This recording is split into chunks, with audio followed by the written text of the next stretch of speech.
Kerry joins us now, and it's a tough watch. I mean, even we're sort of trying to talk to you during that, so you didn't watch it, because it's difficult to watch back, especially when you're being so open and so honest. Yeah, I think I don't really like watching myself cry on TV, and that's all I seem to ever do these days. I'm a blubbering mess. It's just, you know, it was a really, really tough show to do. What made you want to do it, Kerry? Oh, I think at the time, what I want people to get from this show, I don't want this to be a negative thing or trouble. I'm not a troubled person, I'm really not. You know, or car crash or poor Kerry or how depressing it is. I want this to come across as a really positive thing and as a success story more than anything. A success story because of how your life started and what you went to get to where you are now. Yeah, I mean, also there's so many people out there, hopefully, who will be watching the show, who have had so many same issues as I have, and also as what my mum has had. And I know my mum's at home and she'll be watching this, and my mum looks on this show as a negative thing and it brings up all her bad past. But I also look at my mum as a success story as well. You know, that was a lifetime ago, and look where me and my mum are now. My mum's, you know, she's a brilliant grandmother, she's turned her life around. Well, you were very open about, I mean, more open than I think even you thought you were going to be when you started I wasn't expecting it. I wasn't, to go so deep. And you did. I mean, you talk about your childhood, you talk about the fact you were the product of an affair and that you had a very troubled childhood. You went into care at the age of 13. One of your first memories of your mother is a particularly tough one at the age of 3. And you witnessed your mum trying to take her own life, didn't you? Well, my mum done that a lot from... People have to remember that my mum never did anything like this because she was a bad person or the fact she was a bad mother. I don't think anyone would think that. I want, you know, because my mum gets really sensitive about this. My mum had a lot of mental health issues. Yeah. And I think also the reason why I wanted to do this show as well, in today's age, it's still a huge stigma. You know, and people don't understand it or get it. They think, you know, you're attention-seeking or you're this and that. My mum had a lot of issues, which she's overcome, and I look at it as a success story as well. And that was something that happened, you know, throughout my life. That was my mum's kind of release of... Even now, I don't understand it, but I'd never blame her. These headlines that have been out, I've had people on Twitter tweeting me saying I should be arrested, I should have my children taken off me. It wasn't like that. This is a lifetime ago. I was a 15-year-old girl who was doing her GCSEs. I was in foster home. My mum once again wanted, you know, she just lost the love of her life who had died, and it got to a certain point, she's like, I don't want to be here, I've got nothing here to live for. And it was like, here, take your tablets. You know, take them then, you're selfish. It wasn't like I sat down and tried to succeed her suicide attempt. It was like, take your tablets, But you gave her the tablets, you phoned the ambulance, and I went home, did my GCSE the next day, completely failed, and went pick my mum back up. And that was the last time I ever saw my mum do it. And I guess you take that story out of context and you write it down, it becomes a very different thing. But this is a long line of years and years and years of a child living with this and going through this. I think as well with me, it was also a kind of scare tactic with my mum. Yeah. You know, my mum's never done anything like that since. And something that you yourself have thought, I am never, ever going to do that. And you have quite an unusual way of making sure this never happens. And you've had the girls... Slitting my wrists. Yeah. You've had the... Go on. I went to... when my first marriage broke down, I had a bit of a meltdown, basically. And I was 25 and I went to Arizona for 6 weeks to rehab. And my childhood never, ever affected me. I never got upset over it. And I think that's something I still do today. I'm still a really strong person, and... say these articles or magazines, oh, whatever, you know, it's nothing compared to what I've been through. It never really bothered me. And when I went to rehab, it was like you're an onion and they peel back all these layers to get you right down to the root. And you just... It just came out. Oh, I've got no goosebumps plate. And it's really... You get really connected to the earth and you think, oh, my God, this really happened. And you talked about codependency, whether it's learnt behaviour, is it genetic?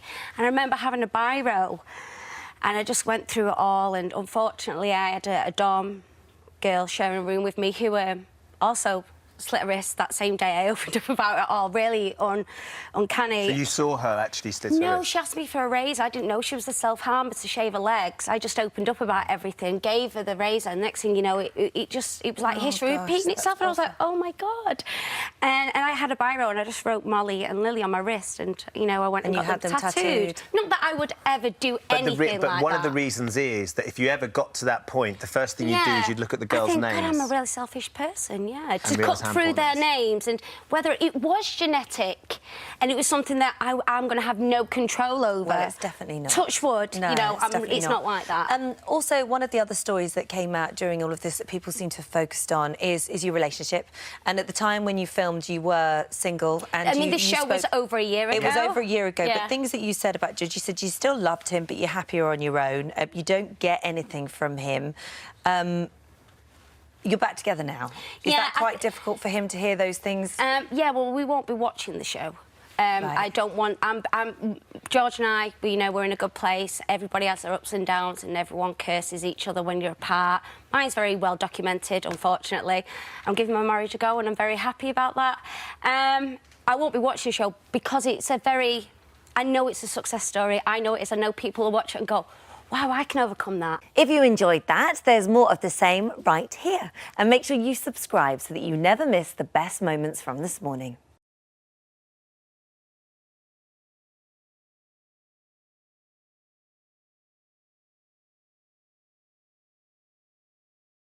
Good morning, Phil and Holly. How you guys doing? How did it start?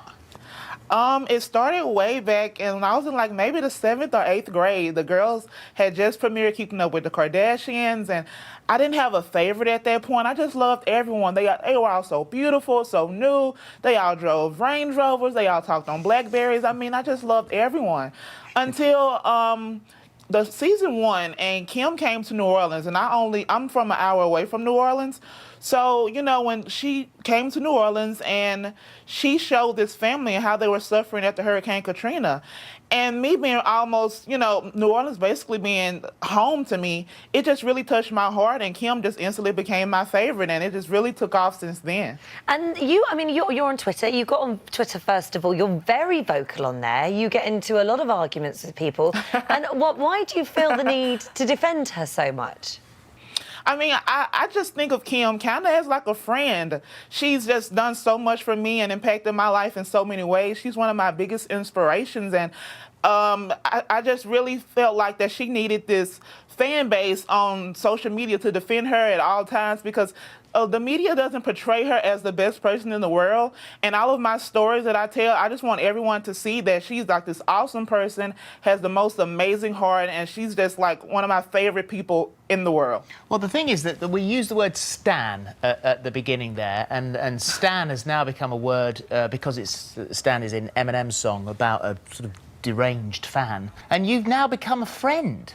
Yeah, I definitely say we're friends. I call us best friends, but I've been calling Kim my best friend since like I was like 14 years old. So she's been my best friend in my head before she even knew my name. But the thing is that you can say you're the best friend of someone that you really admire when you're really not. But in actual fact, you are. I mean, she flew to your birthday party. Yeah, it's an amazing story. Every day I'm pinching myself now, because just talking to you guys about it, Kim has done so much for me, and I've never asked her for anything. Kim always offers. Like, she offered to fly to New Orleans for my birthday. She offered to bring me and a couple more fans to LA for her birthday. She offered everything to me. I never had to ask her for anything, so I always call her my most unexpected blessing. She always comes through right when I need her. She's awesome. So that's one thing, but then it's gone a step further, and you are now sort of working together? How did that come about? I work on her website. She has, of course, KimKardashianWest.com, and she has a section for memes. And I woke up one morning and her team emailed me and said, hey, you were recommended to help out with the meme section of her website. Would you like to accept? And I almost broke my screen, like, typing, yes, I want it. Because who will turn down an experience working for Kim Kardashian's website, basically? So every other week, I'll submit about 12 or 15 memes for the website, and I just got an email yesterday asking for more, and I do it without a problem. I do it like that. You know, it's something that I love to do, and especially anything that deals with Kim, it gets an instant yes from me. So, yeah, I'll work with her website. So have you now had to retire from fandom, now that you're actually working together and you have more of a relationship? Is that all left in the past? I hope not. I mean, I couldn't be like 108 years old and I would still say yes to anything, Kim. My retirement, my possible retirement, it just comes that knowing I've been being a fan in the stands since I was like 14 years old in the 9th grade, and I just graduated from college in PR and business, and I just felt like that if I'm representing these companies, how would it look if I'm on Twitter and talking to people all crazy just because of just trying to defend Kim? Yeah. It gets really confusing at times because it just doesn't look well from a professional point. But I mean, it's something that I love doing. Kim is my passion. I love all things Kim Kardashian and her brands, but it's kind of like 50-50 right now. Well, let me ask you this then, Miley's, because there'll be a lot of people who are watching this who follow someone diligently on Twitter or Instagram or Snapchat, whatever, and they absolutely love them and they're shouting up, sort of notice me, notice me, notice me. How do you get noticed by the person that you really admire? Everyone asks me for this advice, but when I came in, I just wanted to treat Kim like a person. So many of the fans on Twitter kind of treat celebrities like they're robots. They just scream, "Oh my God, I love you, I'll die for you, I'll do anything for you." And like, if you're a regular person who wants to, not saying it's a bad thing to hear, but it's kind of like, okay. So I just started out tweeting Kim like, "Hey, what's up, girl? What did you eat today?" Or "Congratulations." And she just vibed with me. And I always say positive energy attracts positive energy. And she just connected with my vibe and I connected with hers. And we just really took off since then. It's amazing when it works, isn't it? I know, it really is. Well, listen, works. send Kim our love, won't you? And it's lovely to speak to you today. Thank you for joining us. Oh, thank you for having me. It was my pleasure. Thank you, guys. Bye-bye. Miley. Bye. Thank you very much indeed. She's a nice girl, isn't she? Hello, YouTube.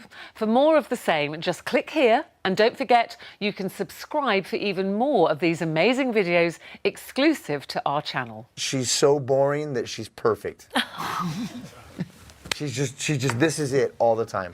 That's what she does. That's what she does. And you've got her name tattooed on your calf, haven't you? Oh, look. I'm sorry? You've got her name tattooed on you. Now to Daisy Suarez Giles and her husband Keith Giles, who is sadly one of the many who have lost their home in the fires. They join us live from their hotel room in Los Angeles. Good morning to you both. Thank you, Daisy, and thank you, Keith, for joining us this morning. We're so sorry to hear about your loss and everybody else there in California. Thank you for chatting to us this morning. Can you tell us a little bit about that Tuesday and when people started to leave? Hi, thanks for having us here. Tuesday was is a night that I will never forget. The smoke, the fire, the smell, the wind. It was very frightening. We actually just gotten back from holidays, so the whole day I was just going on my life. Kids went to school, and I didn't know there was a fire. I actually found out because I received a text message from a friend. She texted me around 8 p.m., and I didn't see it until closer to 9. When I look out the window, then I saw the smoke and I saw the fire. Yep, those are the first time I look out the window and I saw that. And I realized right there that something was wrong. I told my husband, this is not looking good. He was trying to keep me relaxed and keep us comfortable and not scared, not to panic. Everything is going to be okay. It's far out. I don't think it's going to come this way. And I was like, you know what? I don't want to take any chances. I think we should just prep a luggage and just be ready just in case we have to run out of here and go.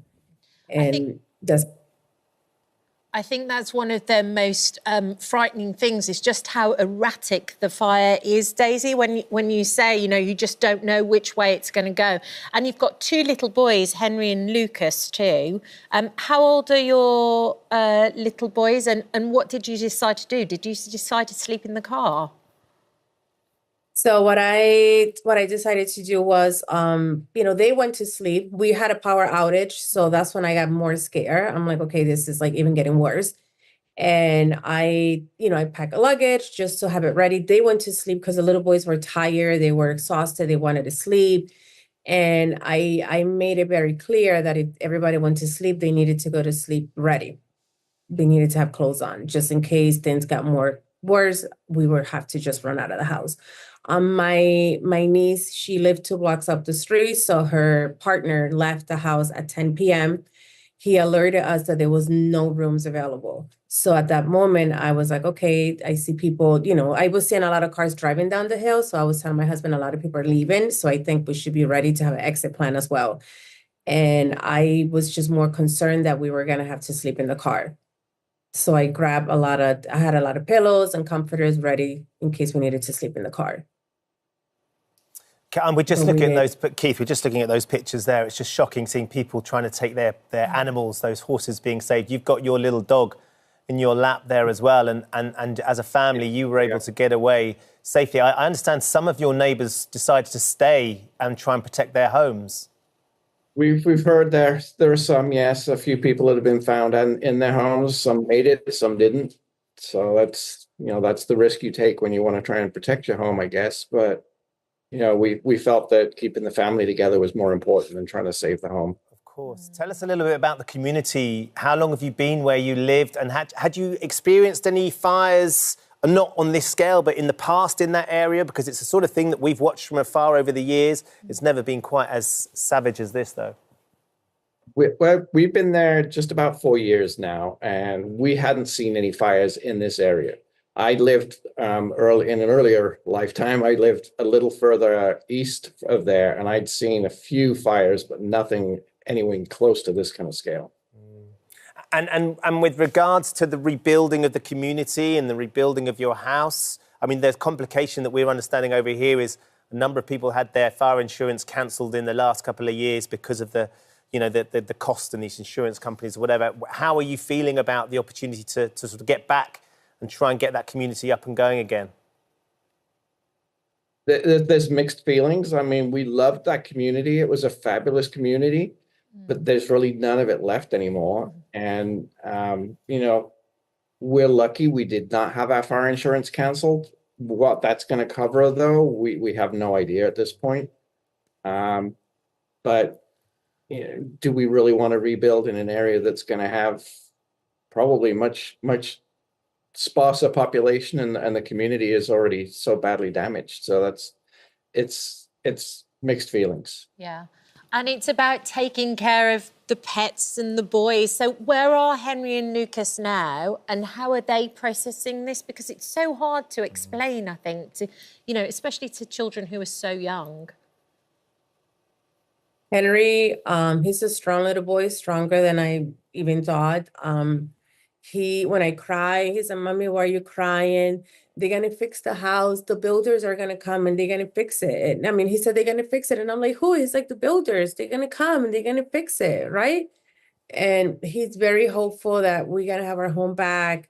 Lucas, yesterday when my husband spoke to him, he called and he asked my husband if the house was ready, if they already fixed it.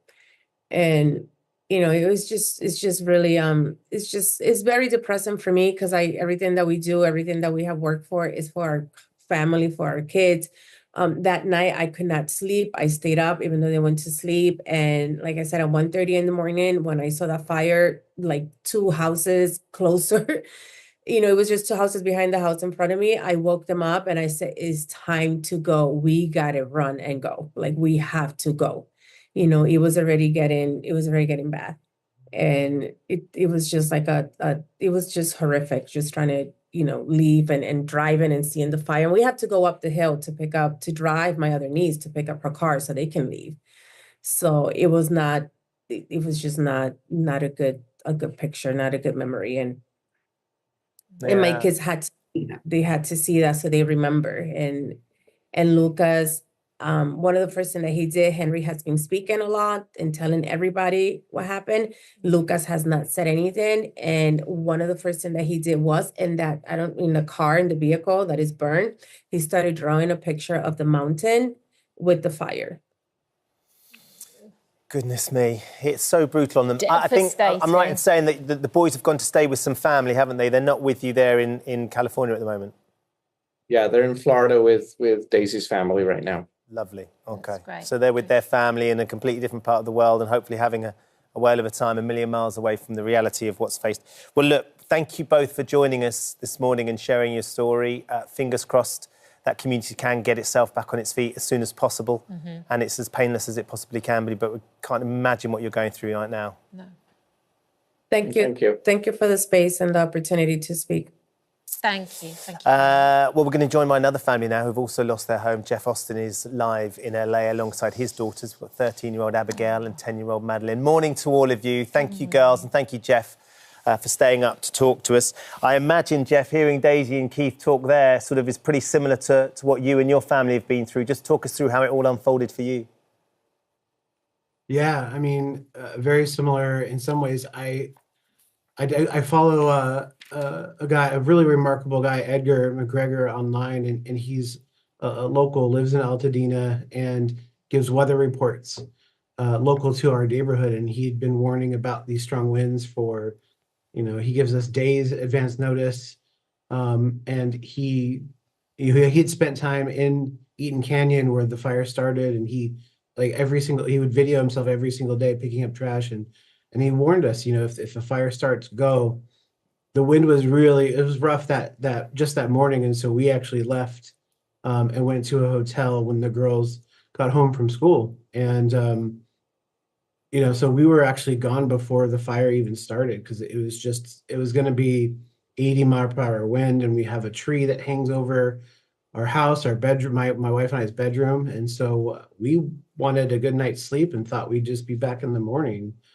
So we took off at a hotel early, and honestly, like, making decisions like that, it was having information like what Edgar passed us and what he passed to so many members of our community. I think he saved lives. I mean, it's just a lot of people got out, and it reduced traffic, and it helped clear the neighborhood. So we were out pretty early, and then we went to bed that night when the fire was moving the opposite direction, and then I woke up and it had completely just gone crazy. And from about 4:30 on, when I was awake, it was just trying to find information and find out what happened, and then we got a picture from a friend who's a highway patrol officer, and he had to break the bad news, but in many ways, like, just knowing felt a little better. So when you say you got a picture, sorry, Jeff, a friend who was a highway patrolman took a picture of what was left of your home. That's what you're saying, and there wasn't anything. Yeah.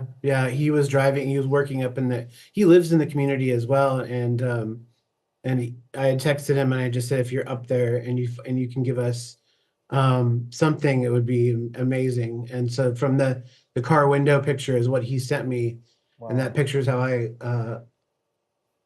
that's how I first found out. So the other pictures, I know I have a neighbor who went up and took other pictures for us. So yeah, it was very helpful to know, but just devastating. Yeah. And have you been back to where your house was yet, Jeff? Or what are the practical implications of what happens next? Because I imagine there's so much to do, and it must be incredibly overwhelming, because you obviously feel so emotional, but at the same time, you've got to be practical too. Yeah, it's sort of like I haven't really had a chance to, like, kind of grieve the whole thing yet, because I mean, there's thousands of us just in Altadena alone that are now looking for temporary and long-term housing, for those of us staying in the area. And so my wife and I are just, I mean, I feel like I have a third job now, just finding a place to live, dealing with insurance, replacing, an entire life of things. And there's a lot of those comments like, well, things are just things. And it's true, but there's just your home and the things you have kind of tell your story. And so they can be a little more than things to, I know they are to me.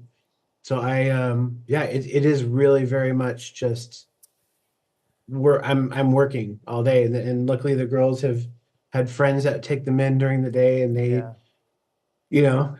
get to kind of escape it, and I really appreciate our community, our friends for giving us that chance. Maybe I can just ask Abigail and Madeline how they're getting on. Abigail, what's it been like these last few days for you and your family and your friends as well? Yeah, I'm like just truly so grateful for like just like being able to kind of like be surrounded by that kind of community and like the amount of donations that we have received and just like being able to like just be around friends and like having that comfort is just so amazing. It's like, it's like it's tough, but it's also like knowing that this community can be so beautiful coming together. It's just like, it definitely is. Was it scary, Abigail? It definitely was, I'd never been through like a windstorm this powerful yet.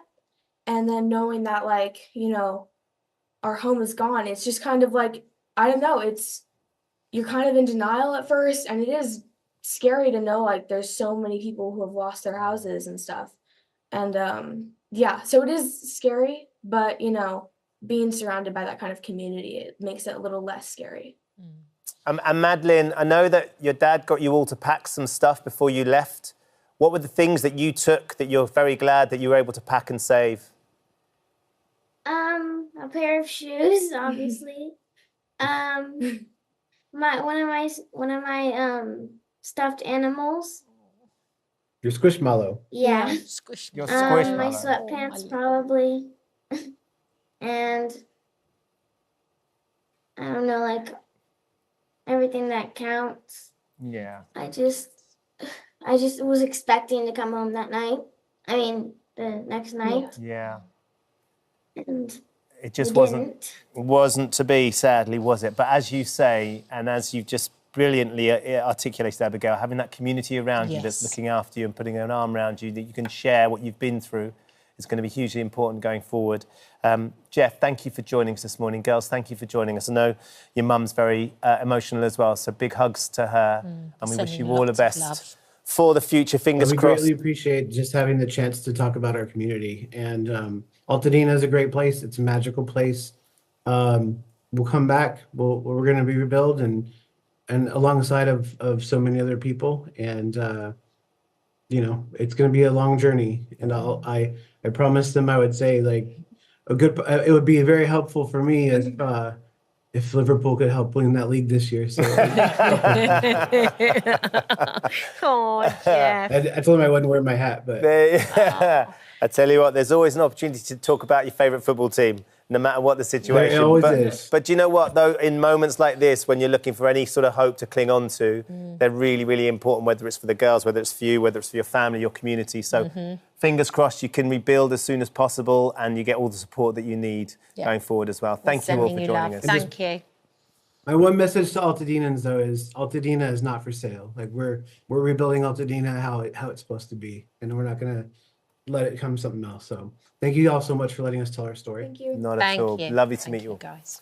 What an extraordinary couple of families they are. It's amazing, isn't it, how the worst of times can also bring out the best things in human beings and communities. Well, you've got friends. You lived out there. You know, I was speaking to some friends yesterday. I was speaking to one of my really good friends, Darren, and his wife's parents' house is still really vulnerable out there in California. They've got a family living with them. They're a bit further down the coast that have lost their home already. Yeah. So everybody somewhere will have a connection with some family that has been through what those two families have just articulated. And what Jeff said is absolutely true. It's all about everybody taking care of each other and really having that real sense of community and pulling together. Yeah. Oh, hello. Thank you for visiting our This Morning YouTube channel. We upload tons of new content every single day. So hit the subscribe button, like all the videos, and don't miss out. We'll see you in the morning. Very brave to stick your head above the parapet. Why are you here? Well, just basically to make sure that what I've said in the papers isn't actually what I've said. Okay. Sorry, that was wrong. Oh. No, it's fine. No, it's fine. So you reckon that you've been what's been said in the papers things in the inaccurate? papers is very inaccurate. Yes, I've not said anything. All right. Well, let's clarify a few of those bits today. So this is August 31st. Yes. So you drove to your friend's house. Yes. You parked your car outside. This is the car in question. Yeah. You went from there to a bar, had a couple of drinks, a few Prosecco's, and then after that you went to this nightclub in Wilmstone. This is Symposium nightclub. Yes. And there's a big group of you, and Wayne Rooney is in a group nearby you. Did you know who he was? Well, obviously knew who it was. Yeah, we wasn't interacting. It was just more drinks we had. We kind of overflowed to different part of the bar and then ended up talking in the to same each other. Yeah, in the same area. Because there's been reports that have, obviously you've been at the centre of this media storm, and there's been lots of reports that actually this is you've got previous on this, and this is what you do. That you go, do laps. You do laps Oh, yeah. of clubs looking for Heard that. footballers, and so is that what would you say to that? Is that not true? No. Okay. I don't know who's writing all this, but Have it you ever couldn't been be. out with a footballer before? Have you ever met a footballer in a club before? Yeah. So you have been out with footballers before? Yeah, just... Do you think that's where they got their previous... I think maybe they've done a bit of digging, but other than that, there's nothing... It's not something that I do. So have you... So I mean, that is obviously something that's, for us to hear now, is quite an important part of the story, is the fact that you have in the past dated footballers. So when it comes to that particular night in question, I've got to ask you, did you have your eye on him? No, not at all. Why? Why? I wasn't aware of anything that in the surroundings, really. It wasn't anything in question. It was just we just fell into talking to each other in the company that we was in, and that was the top and bottom of it. And so that's fair enough. Okay, I mean, you're a group of mates. He's got a group of his mates. You've got your mates. You're all in a club. You're all chatting. Oh, it's Wayne Rooney. That's fine. You're quite obviously attracted to footballers, as you've said. Is that not true? Well, no, that's not true. I'm not just attracted to footballers. I think that's just kind of something that's been portrayed purely because of who he is and how the media's lit it up. But you've been out with footballers before? Previously, Yeah. but not solely footballers. Okay.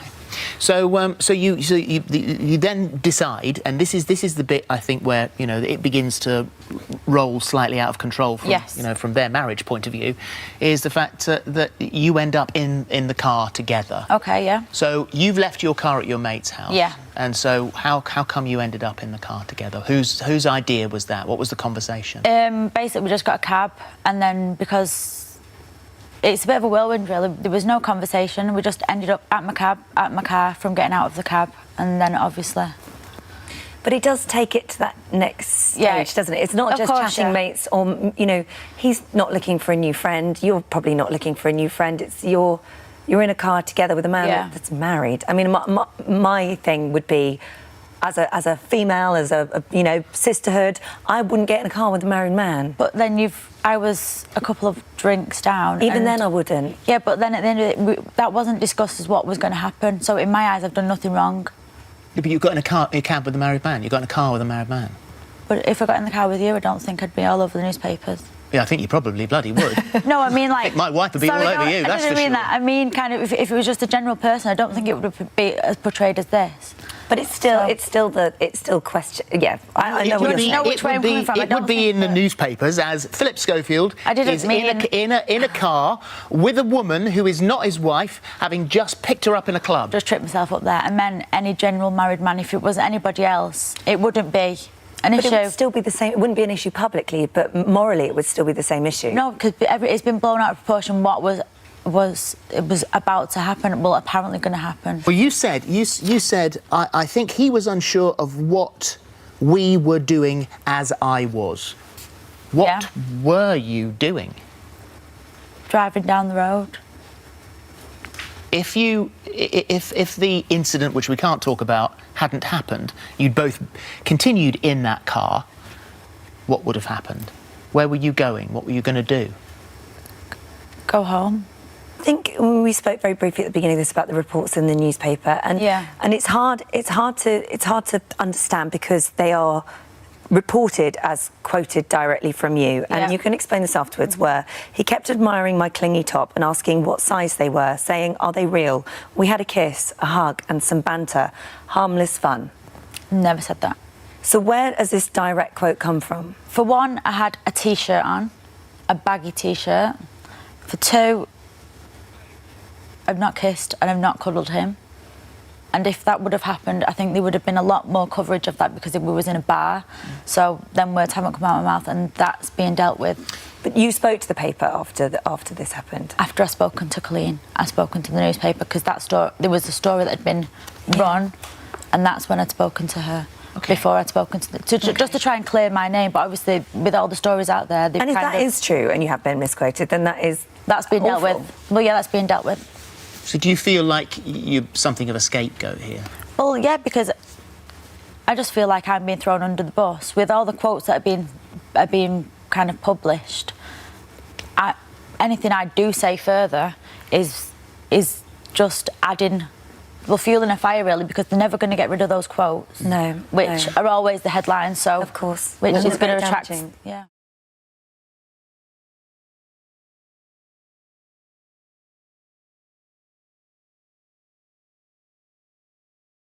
Now then, 10:23. Our next guest is one of the country's most legendary hairdressers, from his high-profile salons to his successful line of products.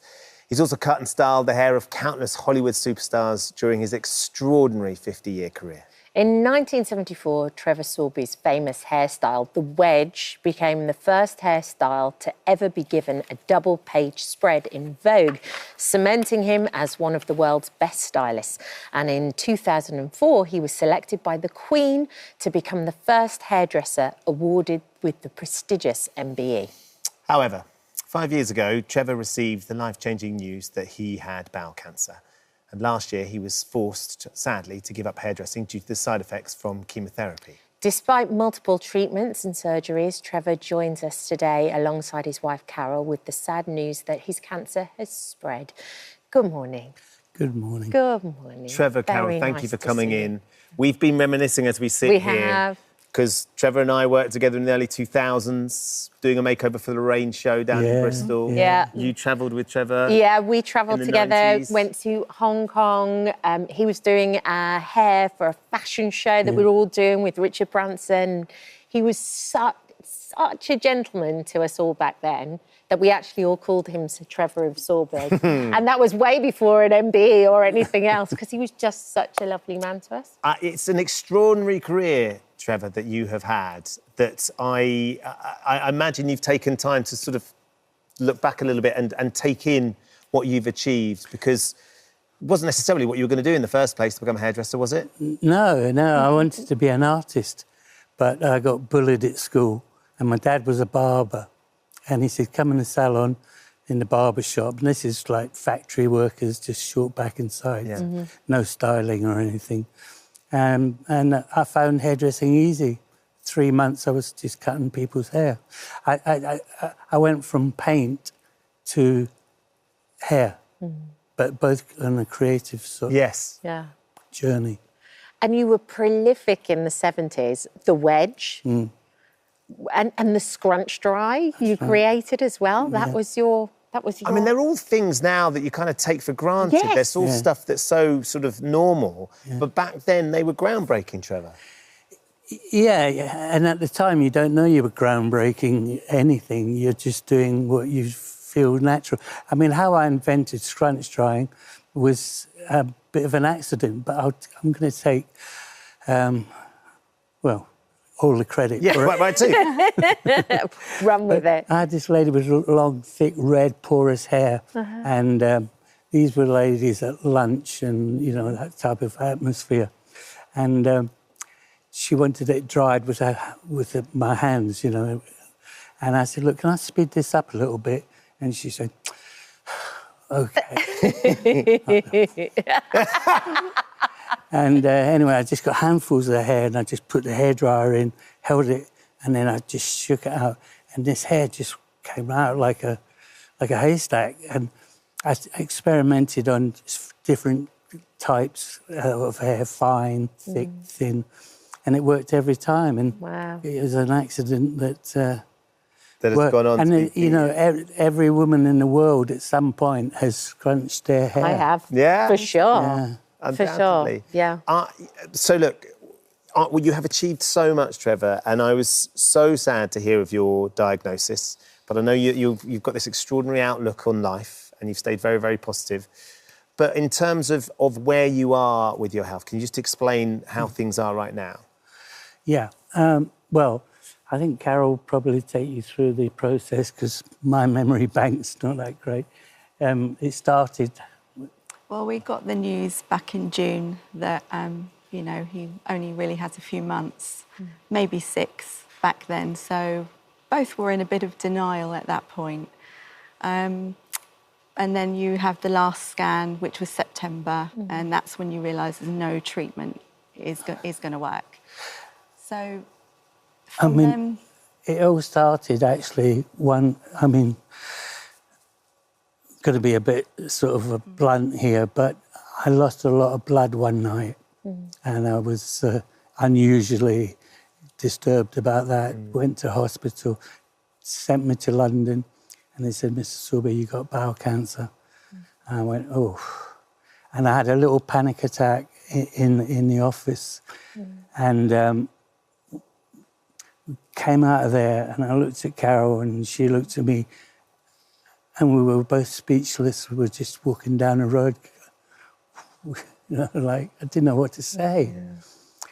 So I went and had a big gin and tonic. And that helped. It did, I bet it did. It loosened my tongue. The medicinal power of gin. Yeah. And then it spread to my liver. And there's a 6.5-hour operation.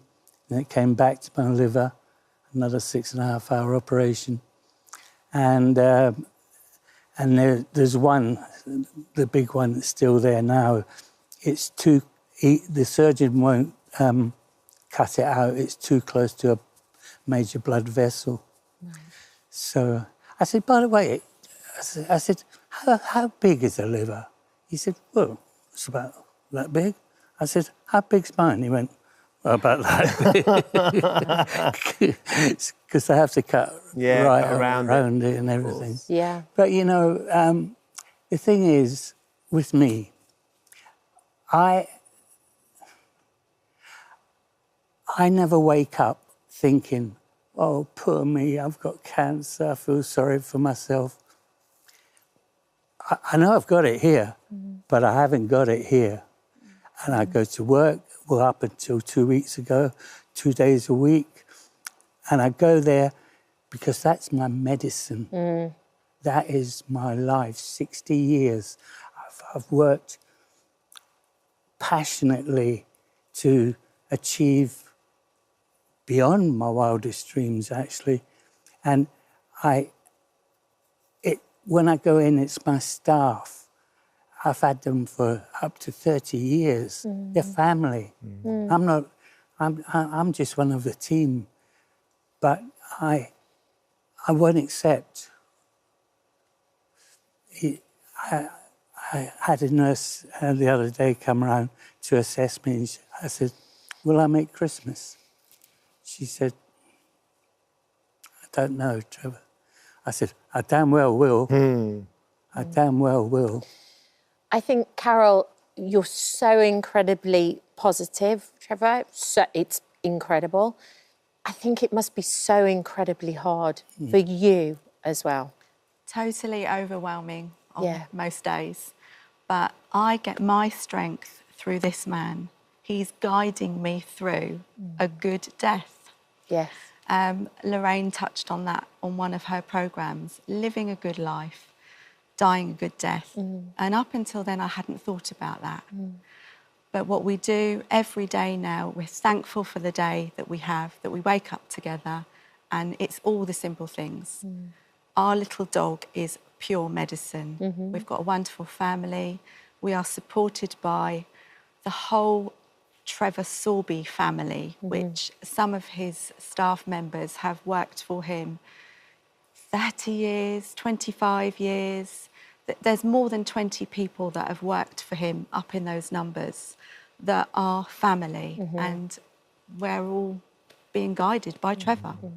And are you caring for you too? Because you have to be so strong as the person who takes care of your partner too. Are you caring for you as well? At the beginning, when we first got the diagnosis as, you know, treatment's finished, we can't do any more, I really was struggling. I couldn't be as strong and as brave. I'm crying all the time.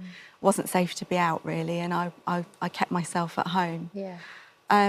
But Trevor and my son both encouraged me to go to counselling. I thought, a great idea, actually. Why? I've never been anxious, and I've actually started bereavement counselling, which I didn't know you could do before. And they're going to guide me through, hold my hand, and up until 2 years or however long it takes after the event. So I feel very supported, very lucky I have that support, but more so from Trevor than anyone. Yeah. Because he's incredible. You're a team. Yeah. You're a team. Trevor, it's a real treat for us to have you on today, for you to be so honest and share such devastating news, but equally for us to be able to touch base and celebrate what an extraordinary life. And there's a reason those people have worked for you for 25, 30 years, because you have such generosity of spirit. You're such a joyous person to be around. But there will be people watching at home today wondering, you know, if you could give them some advice about life and about how you're dealing with things, or just anything, what you might say to them. The brain rules the body. The heart plays a big part as well, but that is the engine room. And putting yourself... Because I've got a charity and I've helped many women through cancer, cutting wigs for them and doing all of that. People handle it in different ways. There is no one way, no right way, wrong way. It's however that person deals with it. If you get this right, because I believe the mind is stronger than any other, function. And it's easy for me to say, get that right. People say, well, how do you do that? Well, I don't know is the answer, but it's the way I'm made, I guess. But you can fight this. And doctors have even said, Trevor, you know, you're breaking medical science. You shouldn't be here right now. I'm like, I ain't going nowhere, mate. I'm squeezing it in. And, that, you know, the most important thing is, like, last night, we went out and just had a lovely dinner. Oh. You know, and then the other week, I said to Carol, should we be teenagers? And you didn't get all smoochy, did you? Did you get a bit smoochy? Always. Oh, I love it. Back row. No, we went and saw a film, which was rubbish, actually. But then we went and had a pizza afterwards. Oh. Do you know what I mean? Just being young. And just simple, for sure. It's like you mentioning the dog. It's all that. Yeah, it's all that. Look, it's. I don't want this to end. I don't want the conversation to end, but I'd never want it to end, Trevor. It's been a real privilege to have you as a small part of my life and professional life as well, and to see the joy that you've brought to so many people, and your legacy and the charity, My New Hair that's still going on, and the people that you have helped and supported along the way, and your energy and your positivity and your light will continue to shine so strongly, Trevor. Thank you for coming in and being here. And Carol, thank you as well. Thank you for having You're us. a lovely team. You're a lovely team. Still twinkling. Yeah. Thank you for visiting our This Morning YouTube channel. We upload new content every day, so go ahead and hit that subscribe button so you don't miss out. And we'll see you in the morning. But behind the scenes, Leslie Garrett has been quietly battling a rare form of cancer with surgery that came dangerously close to ending her singing career for good. I'm delighted to say Leslie joins us now alongside her oncologist, Dr. James Wilson. Good morning to you both. Good morning. All happy, all smiles, all well. Good to see you well. Good to see you well. Thank you. Gosh, what a journey, though, for you. Should we start back? Because it's the word that nobody wants to hear. And I know that there's a history of cancer in your family. Take us back to the beginning with you and your story, because this all started after you came across a lump in your breast. Yes. We do have cancer in our family. We have breast cancer in our family, and I was checking diligently, and I came across a lump. And I thought, right, go and get this checked out.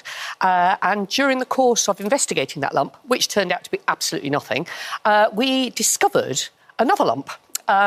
It's called an incidentaloma because it was discovered while they were looking for something else. And it's one of the reasons the NHS is so challenged, because the technology is so wonderful, they keep finding things they weren't really looking for. Right. And we discovered that on my thymus gland, which sits about here, I'd grown a little friend for it. I had a thing called a thymoma, which is a very rare tumour, apparently, on the thymus gland. Now, the thymus gland isn't much use once you're an adult. I think I'm right, aren't I, Jen? No, you're absolutely. It's more useful as a child for making T cells, apparently.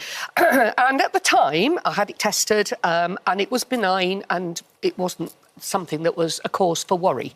But then, a little while later, I noticed that my voice wasn't behaving properly. And in what way? Well, I was preparing a role for English National Opera. I was doing better because I'm still at it. Rightly so. Can't put a good Yorkshire woman down. And I was singing The Barber of Seville, and the preparation wasn't going as I'd hoped, and I was finding I couldn't reach the top notes that I used to reach, and it just wasn't working properly. So I went to my wonderful laryngologist, again at UCLH, my favourite place in the world. And John Rubin, who's known me for many years, said, no, your larynx looks perfect. There's nothing wrong. So I thought, well, I wonder if this thymoma that I had diagnosed the year before is starting to do something. Because it's such a rare cancer, nobody's quite, and that's why we want to raise awareness about it, you know, nobody's quite sure how they work. So I went back and met, again, my wonderful doctor, David Patrini, who was Italian and loved opera, so that's a win-win. And he said that since I'd had it diagnosed originally, the thinking had changed, and now, rather than just watching and waiting, which is what I've been told we would do, the recommendation was to have it removed, and so that's what I was told I had to do, which was a little bit scary. But a decision, I mean, you have to get it removed. It's a well, very you do. difficult, The thing about this thymoma is that where it's placed, which is just to the left of the middle of the chest, it's on just very close to the heart. There are lots of other nerves and muscles in that area that govern the larynx. Right. So there was every possibility in my mind, anyway, that if something was going on there, it would be affecting my singing. I mean, and for a singer to hear those words, I mean, that is like taking a bullet, isn't it? Well, hearing that. When they described the operation they were going to have to do to get rid of it, that was even more frightening because that involved a lot of cutting in that area. So there are two forms of the operation. And welcome to the sofa, by the way. Thank you very much. Really nice to meet you, Craig and Rochelle. First of all, thymus. I should probably know what it is. I'd never heard of it. I'd never heard of it until today. Yeah, it's a bit of a weird one, isn't it? And I saw a nice picture that your team has put together to show people at home where it is. So it's something that, as Leslie says, it's something that during childhood, it is very important in the development of your immune system. But from puberty onwards, it just sort of disappears. So when you do a scan and you see something in that area just behind the breastbone, one of the things it could be is a thymoma, so it does need to get checked out. And there's an interesting lesson here, isn't there, from Leslie, that sometimes you just have to keep going and keep asking questions and don't accept the diagnosis. And listen to your body. I mean, nobody's going to know her voice or her breathing better than Leslie Garrett. You know, somebody who's had so much control and development of that over the years. You'd have detected a change. Yes, it was subtle, and you're right. Perhaps somebody who wasn't a singer wouldn't have noticed it. I did notice a change in my breathing. I couldn't last phrases. I couldn't phrase in the way I used to. And all of this made me think, you know, something's going on. Yeah. And UCLH were amazing. They took me totally seriously, immediately re-scanned me and said, yeah, we think this has got to come out. And it is a lesson, like you say, Craig, that we say this a lot. It's so important for us to be in tune with our bodies and really listen to what's normal for you and know when those sort of signs start to appear. I want to talk about the operation itself, James, because this was a real, like, highly technical surgery. Oh, hugely technical. And you know, when you've got a rare cancer like this, you need a team who does it all the time. You don't want somebody who does 1 or 2 of these a year. You want somebody who's doing 2 or 3 a week to be doing your operation. And Leslie's absolutely right. You know, even a decade ago, Leslie would have had a scar from here to here and opened up the whole breastbone and opened the chest to remove this thymoma. Whereas it was just a couple of incisions on the side of the chest and then a robot to remove the surgery with a surgeon on the other side of the room. My robot. I got to meet my robot, the Da Vinci robot. Oh, this piece of kit. I've always been interested in science. I always did science at school. I would have done medicine, which is probably why I married a doctor, if I hadn't done singing. And I was allowed to actually be introduced to this fantastic thing. It had arms, it had a personality, it spoke to me. No, but seriously, my wonderful surgeon, Dr. Bakri, was sitting 20 yards away in a corner, facing a screen with his back to me. It was like he was doing some fantastic video game, you know. I was going, yeah, go on, get 100 points. But it was amazing. It had arms with little instruments on the ends. They made 2 little incisions here. So you weren't awake for it. I know you wanted to be awake. To have been awake for it, but To watch I it got all. them to describe it in perfect detail. They had to depress this lung and keep this one inflated. My anaesthetist did an amazing job. He was a bit anxious, I can tell you. But they went in with one arm with scissors that cut round it, and then another arm with some tweezers that picked it up, and then they put it in a little bag like Sainsbury's and pulled it out. Takeaway Just tumour. incredible. I thought it was amazing, absolutely amazing. One thing that really fascinates me about this story is that you have this surgery, we know how intricate it is, we know how technical the procedure was, but the very next day, I mean, this is just testament to you, isn't it? The very next day, you can sing. Absolutely. It's testament to the fantastic care I received at UCLH, not just the surgical care, but the nursing care. I was so well looked after, as everybody is there. And yeah, the next day, I sort of was in my bed with the sheet up going, because you have to just test it out and see if it's there. Sure. And I was home within 24 hours. And the next day, I gave it a little tryout, and it was there. And on stage, it was perfect. Within months, back on stage? Yes, within 3 months, I was doing a concert in the outdoors There you are, in look. Bristol. Yeah. There you are. That's me and Roger giving it large. This was Land of Hope and Glory. James, just a quick message to folks at home, because any time we do a story like this, people get worried and they spot things in themselves. What would you say to folks at home? The first thing to say is thymoma is exquisitely rare. That's why you need to have specialist centres that do this all the time. But we've touched on the most important message from today, isn't it? Listen to your body. And I just remember the 2 Ps. So we all wake up with a dodgy back now and again, but if you've got a system that persists and progresses over time, you can't ignore it. You need to go and get it checked out. Good advice. Thank you. And so good to see you well and performing and doing what you do best. Thank you for coming in. A ray of sunlight in the studio this morning, Leslie Garrett. That's the energy we need. Good on you, good on you. Thank you for visiting our This Morning YouTube channel. Now, we upload new content every day, so go ahead and hit that subscribe button so you don't miss out. And we'll see you in the morning. Starting by discussing today's top news stories with Nick Ferrari and Vanessa. Good morning to both of you. And we're also joined by journalist Clemmy Moody, who is at the centre of our first story. It's been 4 months since, tragically, singer Liam Payne from One Direction passed away. And now his girlfriend, Kate Cassidy, has opened up about the singer's battle with addiction and their relationship for the first time, describing him as the love of her life.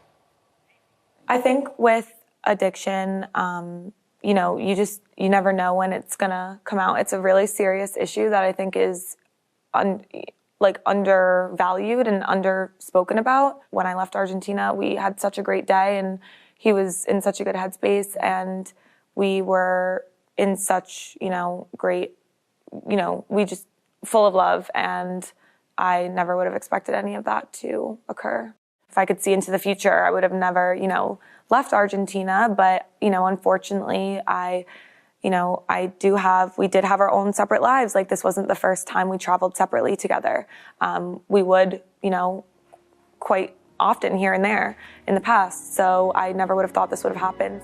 I think one thing for me that was a really big reality that really sunk in, that he wasn't here when he was obviously in Argentina and I left. We just moved into a new house. That's when it finally, I remember just sitting on the couch with my mom, and that's when I just completely broke down, and that's when I think everything shattered for me, because that's when I realized I'm never going to see him again. He's never going to come into, we're never going to be in a home again together. It was just, that's when it really did hit me. You never think that the worst possible thing can happen to, no matter what it is, whether it's a family member getting sick or just a car, it doesn't matter. You never ever think that's going to happen. And it's just, I never would have thought that it would ever, have turned out the way it did. Well, journalist Clemmy Moody, who secured that interview, joined us alongside Vanessa and Nick. Clemmy, thanks for coming in this morning. Thank you for having me. Hi. It's been 4 months since, tragically, Liam passed away. This is the first time she's spoken on the record with anybody. She seems very composed and together in that part of the interview. I'm sure there's plenty more when she wasn't quite like that. What was she like? She was shy. She was very image conscious, which I think is normal for someone who's 25 years old, who has grown up on camera. That generation, that is their life. So I got the impression she was lovely. She was very sweet. She was very nervous. She didn't want to upset anyone or offend anyone. But at the same time, she was so scared to sort of get something wrong. And that was sad to see. And, you know, grief does funny things to people. And, you know, who knows what that poor girl is going through. She's lost the love of her life at such a young age. She had a life mapped out, and that's gone. So I think she didn't really know what she was thinking at times. You know, it was a hard interview. And of course, huge focus because of who Liam was, the music he'd done, the band he'd been in. There's been focus on their relationship for the period of their relationship as well. And trying to navigate grief when there is so much focus on what's happened can't have been easy for her. What made her want to do the interview? Yeah, her team approached me in December, actually, and said, you know, she is thinking about doing this. Would you be interested? And I said, of course. For me, I think she wanted to pay tribute to Liam, to sort of share and revel in their love and their joy and their love story. And I think there were a lot of mistruths out there that she wanted to clarify. There's a lot of internet rumours, a lot of, you know, unkind things being said. And she's got a right to sort of put those to bed and explain in her words what actually happened. Do you think she regrets leaving, and how do you think she's coping? Yeah, that was the hardest question. I said, bet you know, it was. You've had a bit of people saying you left him, you abandoned him, and then... Because, of course, they were together in Argentina, And then she she flew left back earlier. to America, and that's when And tragically... 4 days later, you know, he fell to his death. And she said, we were in such a great place, we were really happy. I had no indication that his mental health was wobbling. He was, you know, addiction and mental health is a thing, it can go like that, can't it? And, you know, when she left him, because she needed to look after their dog, she couldn't get a dog sitter, you know, it was out of necessity. They hadn't had a row. And she said, of course, if I had some sort of, you know, crystal ball, I would never in a million years have left. But I'm 25 years old, I'm not equipped to deal with everything. And I did what was right for our dog, and I left. She talked about the fact that they were planning on getting married. They had a future together. They'd bought this house together. This is somebody that was planning for, from Liam's perspective, planning for a life with his new wife. I wonder how she's coping with the reality that that's, as she points out in the interview, he's never coming back to their home. Yeah, that's when she got emotional, when she talked, like, little things that she said off the cuff. You could, you know, that was real moments of reflection and sincerity, and it was really heartbreaking. But yeah, she had a life mapped out. She met him when she just graduated from college in America, so she hadn't really started looking for work. And I think she just thought she was going to be a full-time influencer, travelling the world with her boyfriend, husband, they're going to have kids. And, you know, at 25, that's all gone. And, you know, it must be terrifying. Clemmie, what were the moments during the interview where she got the most emotional? When she talked about the dog, flying back to dog, when she reminisced about their favourite holiday in Lapland. She said it was a holiday we talked about every single day since. She said we didn't even see the Northern Lights, but we were acting like kids, running around sledding all day, keeping hotel guests up at midnight, annoying everyone. And she got emotional then. I think 2 or 3 times she cried. Yeah, but it was when she was not thinking. Yes. That's when she got emotional.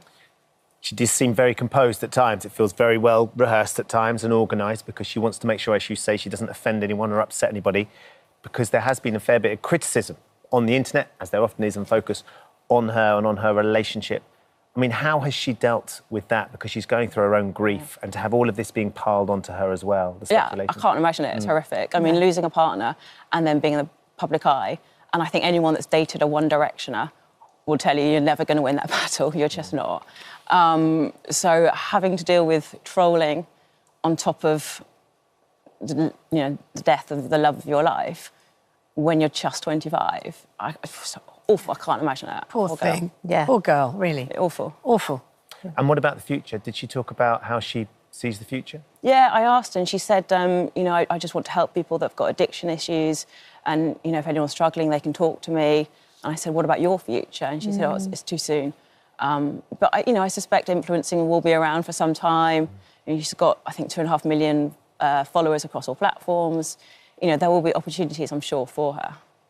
And what about, there's more in the interview coming on the website, I think, today? Yeah, I've got a day 2 tomorrow, which she talks about, One Direction possible plans. She talks more, actually, about what you've just asked me about trolling and the One Direction fans and how difficult that was for her. But, yeah, we're running that tomorrow on the Sun Club. It's an important subject, men's mental health, Huge. Vanessa. It's huge. And the balance for this poor girl that is now living her life. She's an influencer. She shares her life on camera, digitally, and yet she's also going through this pain. that could actually help a lot of people down the line as well. Absolutely. I mean, I think you've got to say that she's brave to have given an interview. It is quite soon after this terrible soon. shock. I mean, she must be absolutely overwrought with recriminations about and feelings about what would have happened if she hadn't left and what would have happened if she had stayed. And just imagine the burden of that. It will take you forever. On top of this absolute barrage of criticism from total strangers who don't know her and don't know anything at all about their real relationship and have no understanding of what happened. I mean, it's really, you know, an invidious position for a 25-year-old or indeed anybody at all to be in when you're dealing with your own real grief and you've got this enormous amount of judgment and criticism going on. It's an awful lot for anybody to take. And as you say, people are judging you and they don't know Yes, they your don't know you. Yeah. Absolutely. And she's trying to do it as healthily as possible as well, and going to therapy, as she says in the interview, and just trying to process it. And Nick, I think the other thing that's worth bearing in mind is we still don't really know what happened. I think 5 people have been charged over his death. There's an investigation into what's happening, and so she's trying to speak publicly without jeopardising And legally, that. she can't say a lot of things. Exactly. Yeah. So Right. legally, it's a complicated but very personal and emotional situation. Absolutely right. Just a quick word of journalistic congratulations to Clemmy. That's a heck of a story, so congratulations to you. A great interview to get. Yes, as if there's not enough for this young woman to cope with, as Vanessa rightly points to, possibly even feelings of recrimination. We still don't actually know what caused that. So put yourself in the mind of that young woman now. She's lost him. She doesn't quite know it happens, and she's asking questions all the time. And to the point on social media, we're talking on a day when a senior police officer at Scotland Yard has said that the dangers of young people now, the images, the messages, the content they're picking up on social media is akin to the cancer scare of the 1950s when the government didn't do enough of the dangers of smoking. They're not doing enough of the dangers of online. And that shows that at times it's very, very difficult area for young people particularly to navigate. Yeah, well, absolutely. Well, we look forward to seeing the rest of the interview. Oh, hello. Thank you for visiting our This Morning YouTube channel. We upload tons of new content every single day. So hit the subscribe button, like all the videos, and don't miss out. We'll see you in the morning. After releasing that footage, Claire is teaming up with Sir Ed Davey to demand systemic change. Good morning to both of you, and thank you for joining us. Thanks for joining. Claire, thank you so much for joining us. Thanks for sharing that with us. Ed, we're going to start with you. You become almost the unofficial sort of voice of carers, because it's been your whole life, hasn't it? Yeah, it has. My dad died when I was 4, so my mum became terminally ill with cancer. My brothers and I looked after her at home, and that for 3 years she was really confined to the bed in a wheelchair, and there was full-on caring with painkillers and everything. And then my brothers and my nana looked after me afterwards, my grandparents. And then after my nana looked after me, I looked after her a bit and looked after making sure she got all the right things in a sheltered home and then in a care home, and brought her very close to me so I could visit her regularly. And then my wife and I had our lovely first child, John. Yeah. But he turned out to have a brain problem, which means he can't walk or talk and really struggles. And so he needs 24/7 care. Yeah. And I was getting up this morning. So this is, I mean, so you know this world, you know this industry, you're emotionally invested in this. Let's talk a little bit about the Care Quality Commission. So they said the ratings are untrustworthy. Just to strip it right back, what exactly is the Care Quality Commission supposed to do? What are its powers? How does it regulate? How does it legislate? Well, it doesn't look after the family carers like that I've done most of my life. It looks after the care homes and regulates them and goes and inspects them. But many of us have worried for some time that it's been too much of a tick box exercise. It's not really getting to the heart of the challenges. Now, there's some really good care homes out there, let's be really clear, some really good carers. But sometimes when it doesn't go right, it doesn't get uncovered quickly, as in Claire's case with her mum, Anne. And I think it's about getting the Care Quality Commission in the right place, and hopefully the new head, Julian Hartley, will do that. But also, it's about making sure we improve the quality of carers to make sure that all of them are really good and we root out the bad apples. So before you speak to Claire, what do you think, how does that change come about? And why has it got into the state it's in the first place? Because we've never really valued care or carers. We don't treat family carers properly and don't give them support when they're struggling, and we don't value care workers. So we register nurses and we register midwives. We don't register care workers, you can go into a care home and look after a vulnerable person, someone with disabilities, an adult with learning disabilities, or an elderly person with dementia, and you don't have to have any qualifications, or you're not registered. Seems crazy. And that, I think that's wrong. And it devalues the role. It devalues, exactly. We don't pay them enough, by the way, and we don't accredit them enough, and we don't make sure it's a really well-qualified profession. And I think that undersells care workers. I think they're some of the most amazing people in our world, actually, doing an incredibly tough job. And I think, you know, I'm a hands-on carer at home, and I go into care homes in my constituency, and I see how tough it is. And, you know, you're dealing with lots of stuff, and you're dealing with very personal matters, right? Yeah. And you need to have human touch as well. So, you know, I got my son this morning, just after 6, and the first thing I do with him is I have a conversation with him. Aww. And although he can't talk very much, and I'm trying to get him talking, so he has, for example, this sort of homemade fluffy toy, which is a head of a cow, called Mooey, surprisingly enough. Mooey. And one of the conversations I have every morning with him is about Mooey. And I ask him what Mooey's been doing, and he says that he's been eating green grass, and get him to say those G's, green grass. Yeah. And then I say, I hope you don't mind, I say, well, he's probably farting a lot. Yeah. And John's a 17-year-old boy, and he thinks that's funny. And then you know, we have a little, it just warms him up, and it's that relationship. And I think when you're caring, obviously for a loved one, he's obviously my son. Yeah. But if you're caring for anyone, you need to have that personal touch, and you need to have that friendly banter. And then you can do all the difficult stuff, because real caring actually is a privilege. The relationship I had with my mum was fantastic, and I value the time I had with her, as well as, you know, being very honest, there's some pretty tough parts of it. Of course. Well, let's turn this conversation to you, Claire, and your experience of the care system. Obviously, when we've got to put a loved one into the care, it's a massive decision. And I know you've been a carer for 27 years, so you know the system. Your brother researched it. You didn't take this lightly, did you? No. It was a very tough decision. Tell us about that decision and the process of that. We decided to look at care homes. Mum was struggling at home. It was fairly unsafe for her to be at home, even though our stepfather was great. He was struggling. So we thought we'd just have a look at care homes, and I tried to use my experience to find somewhere that was going to give her everything that she needed. I wasn't worried about all the bells and whistles that came with it, you know, how you get in care homes now. It was the quality of care. So I did all the research. I looked at CQC reports. I got my brother to ask certain questions when he viewed the home that you wouldn't normally ask, but just to get an idea, and that's how we chose the home that we did. So you took your time, you found the right home, she went in, and at first you thought everything was great. Yeah, fantastic. I thought great, lovely home, seemed to give everything we wanted, and it deteriorated. So tell us about that deterioration and at the point of where you thought, actually, something's not quite right here. What was the first moment? The first moment we chose, or we realised that there was something really not right, was when my brother found a male carer in her room on the floor, and our mum was absolutely terrified. What, he was sitting on the floor? Yeah, and he's left the room fairly quickly. So, but we'd already had problems which we'd gone to the authorities for. We'd gone to the council, and a safeguarding investigation was put in. And this was just the icing on the cake. We weren't getting any honest answers from the home.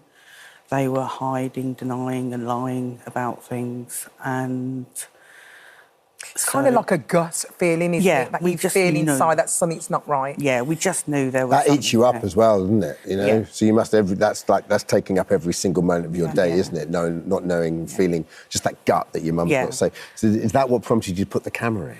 Yes, and it was COVID times.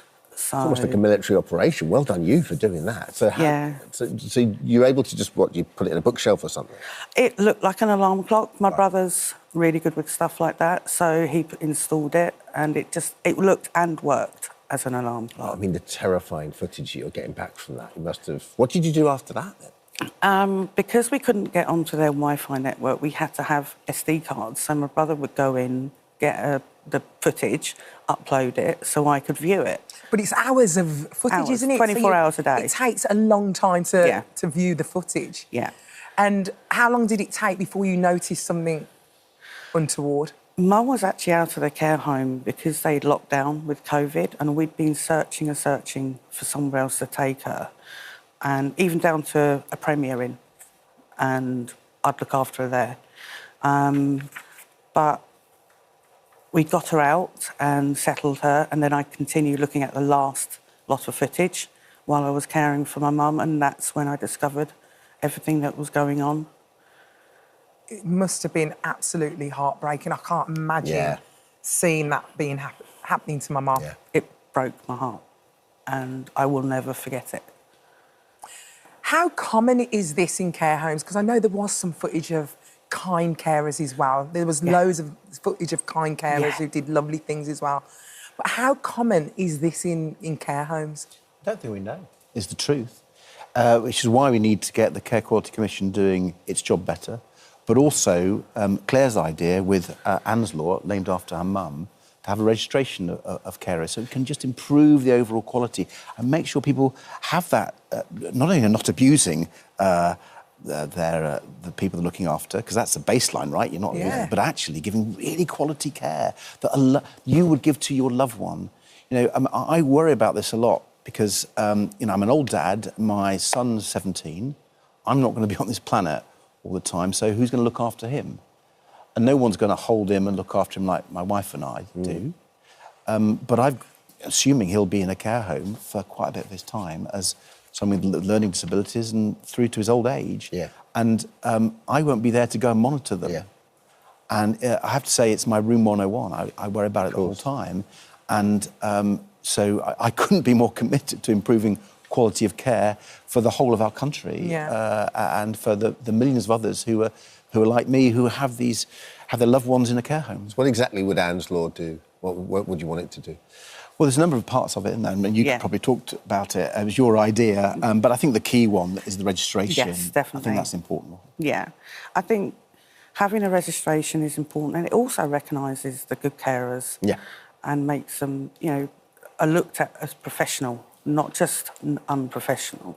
But also having people working off the same page, so the police have the relevant training and the understanding, and also that the providers themselves have accountability to what goes on in their homes is really important. You did have footage that you took to the police. What was done in that situation? Very little. The only person who received anything was the cleaner, who got a community resolution order. 2 resigned and 2 were sacked, and 1 member of staff was retrained. Right. I think Claire's been quite modest. She's been really not just brave and putting forward this idea, which, you know, I am and others are championing, but Claire, you've been a carer a lot of your life as well, working in care homes. So she does know what she's talking about. Yeah, 27 years, isn't it? It's not just your experience with your mum, it's your own personal experience. You know what needs to be done. Yeah, I see it from both sides. So, Ed, just going forward, this presumably is an issue that, you know, has cross-party support, I would sincerely hope. And it's far too important to be a political football.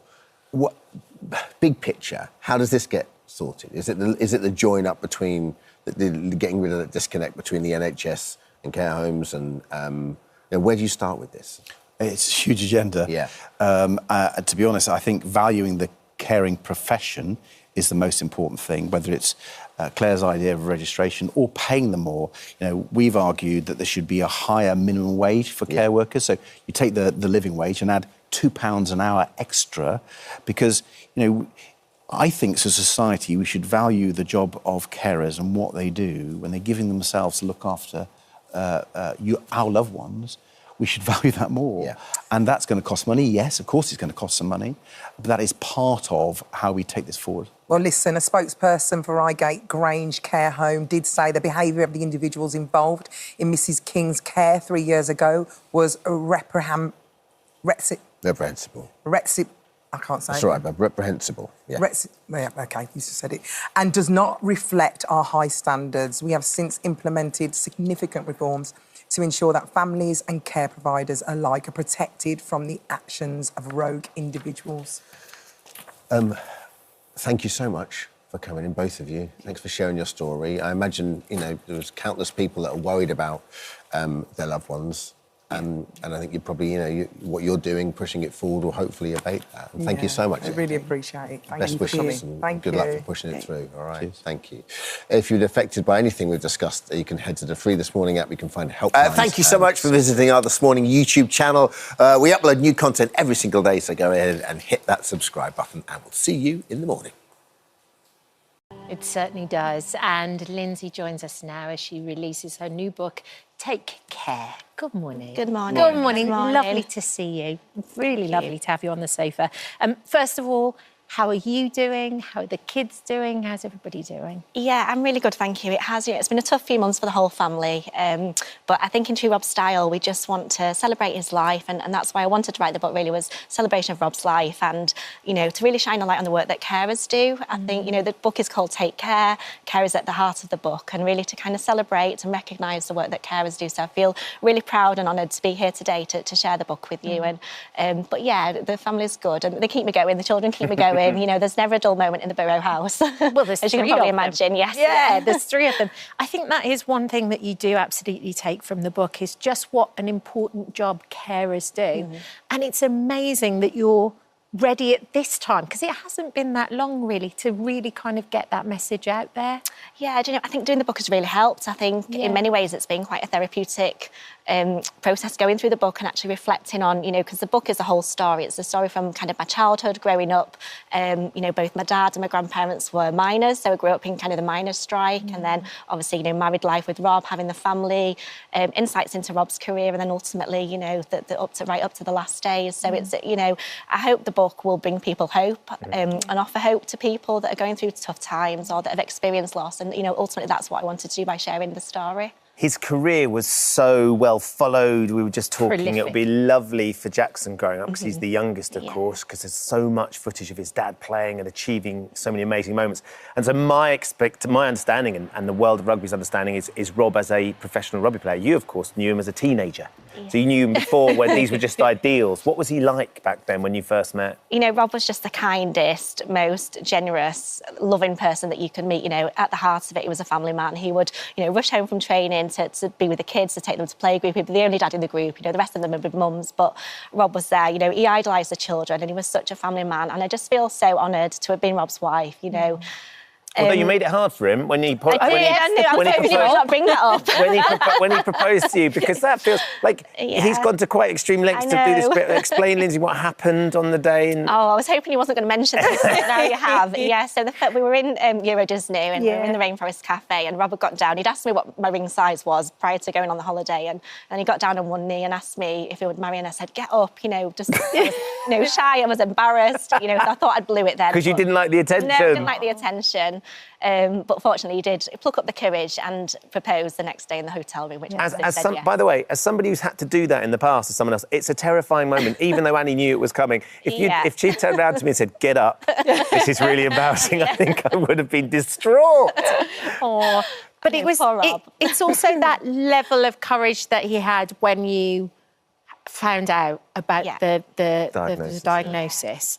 And when you read it, actually, what really strikes you is the first words out of his mouth were kind of, I'm glad it's me, and it's not you, and it's not the kids. Do you remember, because I think when you were going in, you weren't expecting that, essentially. No. How shocking was that moment for you? It was devastating. I think, Rob had blood tests, he'd had MRI tests going in, and they'd all come back clear. So it was the nerve conduction studies that he'd had, and we thought at the time that he might have a condition called myasthenia gravis, which affects the speech muscles, but it's treatable. Right. So we were quite optimistic going into that consultation, and to be told, you've got a year to 2 years to live, and, my first thought was obviously for Rob, but then the children, what are we going to tell the children? How are we going to tell the children? The dad's got a life-limiting disease. And I think working in the NHS, I had an insight of that path and that journey that we were on, whereas Rob was very much, it will be okay, you know, as long as you're okay and the kids are okay. And that was just Rob, you know, that was just Rob to not, yeah, absolutely. He always had such, I mean, even if you look at his career, he shouldn't have been a professional rugby league player. He was the sort of person that gave me hope that I could, because he sort of bucked the trend. He always had that ambition and that positivity. Where did that come from, Lindsay? Do you know, I think he had adversity in his career. You know, he was constantly told he was too small, he was never going to make it as a rugby player. And I think that really in his battle with MND, you know, consented into that, because actually, you know, being told you've got a year or 2 years to live, Rob wasn't going to accept that. He wanted to spend every single moment with the children. He wanted to see the children grow up and see the milestones. And I think that positive mental imagery, you know, and, you know, I look back and I think, I don't know how he did it. You know, if I was in Rob's shoes, could I have been so positive and so brave and courageous? And, you know, Rob was a really private family man. So I think for him to open his doors and show the world, you know, the brutality of living with MND and how it affects not just the person, but the whole family was a really brave and courageous thing to do. It's so funny because there's so many moments that how do you do it moment in the book. Like one for me was your two girls getting up and having the strength to talk at the funeral, which do you describe as a celebration of life? Yes, yeah, absolutely. We wanted Rob's to be a celebration of life. I think he's achieved so much in his, you know, in his career and as a professional player. But yeah, it was so, I think the grace and the courage, you know, for the girls to stand up at the funeral and speak about the dad and what he meant to them was just, you know, I felt so proud.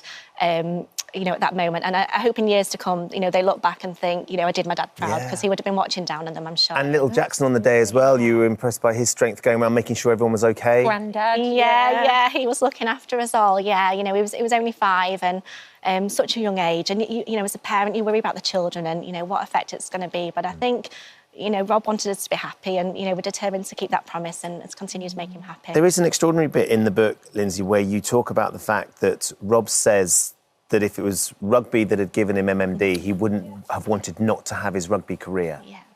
Which I think will strike everybody in different ways. They'll take that as, they'll be quite surprised potentially because, you know, that it's the disease that's robbed you of your husband and the children, their father. How did you feel when he said that? Really comforting, I think, because to know that Rob had achieved so much in his life, you know, he was in a good place. He'd travelled the world with rugby. He'd got brilliant friends, as we've seen with, you know, the friendship with Kevin Sinfield and just, you know, how that camaraderie and that rugby team had come together and the bond. And so I think, yeah, for me, that was really comforting. I think to know that Rob had achieved so much in his life, you know, absolutely devastated that we've, you know, Rob's not here with us today. And but I think, yeah, it's so much to be proud of. And, you know, he leaves an incredible legacy behind. I think, you know, he's given so many people hope. He was the face of the MND community for so many people, you know, under the most difficult of circumstances. You mentioned Kevin there, of course, his skipper, his best mate, and what a Superman he is. I wonder if can you put into words the impact that Kevin's had on your lives and since Rob's diagnosis and since Rob's gone? I think it's given people hope. I think, you know, prior to, I think, the likes of, you know, Rob and Kevin and what they've achieved, people didn't really know what MND was. Yeah. But I think they've really shone a light on it and people now know what it is. And, you know, one thing that strikes me is people say, I don't have to explain what MND is now because people know about it, because of the awareness, because of the, you know, the fundraising, the incredible £20 million that's been raised for MND charities is just, you know, phenomenal. And that will change people's lives and give people hope, which, you know, ultimately that's what Rob wanted to do by sharing his story. Absolutely. I mean, we talk about his career and how sensational that was, but the legacy as well that he's left, you know, behind too. £20 million. And what's the future looking like? Yeah, so, you know, we take each day as it comes. And, you know, my priority is obviously the children and making sure that they're well looked after. But, you know, I want to continue to do my little bit. So I'm running 2 marathons. I'm running the London Marathon in April. Why is it always marathons? I know. And then the Rob Borough Leeds Marathon. So 2 marathons in 2 weeks. How's the training going? Okay, yeah. The training's the difficult part, fitting everything in. But yeah, no, it's a challenge. And, you know, I've set myself a goal and, you know, fundraising for 2 amazing charities, the Leeds Hospital Charity Appeal for the MND Care Centre and the Leeds Rugby Foundation. So great. I love the foreword, actually, by Prince Yes, William yeah. as well. I just think, you know, when he says we should all take care of each other and look out for each other, I think in these times, I think it's a really important thing to do, and I think your book will help so many people. Thank you. Thank you. Really, really well. Yeah, for sure. And hopefully, once you finish the marathon, you take care of yourself for a few days. Go for a massage. And your feet and your legs. It's the stairs. That's what the problem is. Lindsay, thank you so much for coming in. Lovely to see you. Thank you. Lindsay's book, Take Care, a memoir of love, family and never Oh, hello. giving up. Thank you for visiting our This Morning YouTube channel. We upload tons of new content every single day. So hit the subscribe button, like all the videos, and don't miss out. We'll see you in the morning. Joining us now is the woman who inspired this, the co-founder of the Little Princess Trust, Wendy Tarpley-Morris. Welcome to you. It's really, really lovely to meet you. You must have been over the moon when you saw these images going viral of this plaque with Harry Styles. Did you know about it beforehand? No, we didn't. Yeah, of course, we were ecstatic when it happened, but a little while back, some of his management team contacted the charity and said that he'd expressed an interest in supporting us. And so we gave some information and some details to them, and it was just left that if anything was to happen, they would come back to us, and then on Friday it all happened. Yeah, it did. I mean, everybody's talking about it now, but you've been working away for 10 years. A very personal reason, obviously, why you started this. Yeah. Well, we founded the charity in memory of my daughter Hannah. Unfortunately, she passed away when she was 5 years old, but before she passed away, she had some chemotherapy treatment and obviously lost her hair. And it was just an area that we thought that there was very little importance placed on and very little help available. So after she passed away, with the help of her school and some friends, we bought a wig for somebody, and from there, the whole thing has just snowballed.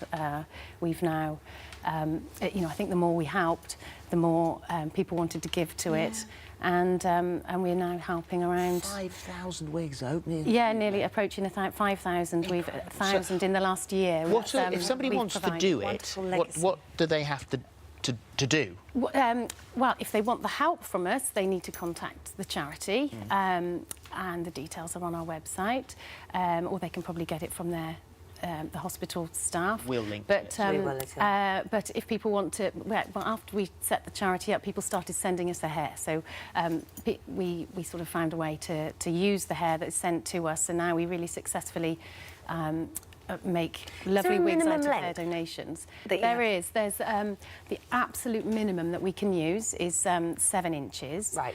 But anything over and above that is we are really appealing for. Ideally 12 inches or more.